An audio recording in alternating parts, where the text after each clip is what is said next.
আমি মনে করি যে নাচোস কম বেশি সবারই খুব পছন্দ, ছোট বড় সবারই খুব ফেভারিট।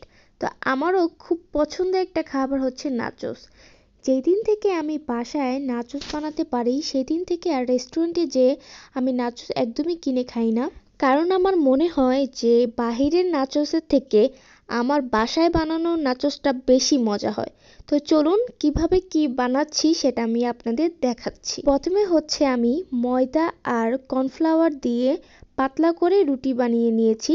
আর এখন আমি রুটিগুলো ট্রায়াঙ্গেল করে কেটে নিব খুব সুন্দর করে। কাটা শেষ করে এখন হচ্ছে আমি গার্লিক মেয়োনিজটা বানিয়ে নিব। এই মেয়োনিজটা খেতে খুবই খুবই ভালো অ্যান্ড সুন্দর গার্লিকের একটা স্মেল পাওয়া যায়। আর এটার রেসিপিটা যদি আপনারা জানতে চান তাহলে আমি নেক্সট ডে এটার রেসিপিটা দিব আপনাদের। তো এরপর হচ্ছে আমি চিকেনটা ভেজে নিচ্ছি। আর কেউ আমার এই কড়াই দেখে কিছু মন্তব্য করবেন না, কারণ এই কড়াইটা হচ্ছে আমার আম্মুর খুবই ফেভারিট। আর এটার মধ্যে যাই ভাজি না কেন লেগে যায় না, এটা খুবই ভালো।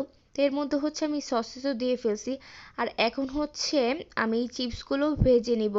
আসলে ভাজার সময় মনে ছিল ভিডিও করার জন্য। তো যাই হোক, এখানে হচ্ছে আমি চিপসগুলো প্রথমে রেডি করে নিয়েছি। তারপর হচ্ছে চিকেন, সসেস আর পেঁয়াজ উপরে দিয়েছি। আর তারপর হচ্ছে মেয়োনিজ। দেন সেকেন্ডে আবার লেয়ার। এরকম করে প্রত্যেকটা লেয়ারে দেওয়া হবে চিকেন, সসেস, পেঁয়াজ আর মেয়োনিজ। এটা খেতে একদম অসাধারণ হয়েছিল।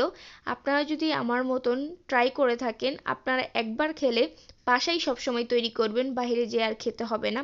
এটা খুবই খুবই মজা। আসলে যারা আমার হাতের এই নাচোস খেয়েছে আসলে তারাই বলতে পারবে এটার টেস্টটা কেমন, আসলে রেস্টুরেন্ট থেকে বেটার কিনা।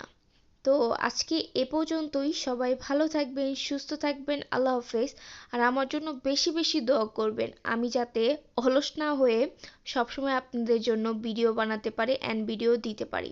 তো ভিডিও শেষে আপনাদের আমি আরেকটি কথা বলতে চাচ্ছিলাম যে কয়েকদিন আগে আমি আমার পেজে পোস্ট করেছিলাম যে যারা লাইক, ফলো, শেয়ার করবে তাদের মধ্যে যারা টপ ফ্যান থাকবে তাদের হচ্ছে আমি গিফট দিব। কিন্তু যারা হচ্ছে টপ ফ্যান হয়েছে কিন্তু তারা শেয়ার করে নাই, যার কারণে তাদের মধ্যে কেউই গিফটটি পায়নি। তো এখন থেকে সবাই ট্রাই করবেন শেয়ার করার জন্য, তাহলে তারা গিফটগুলো পাবেন।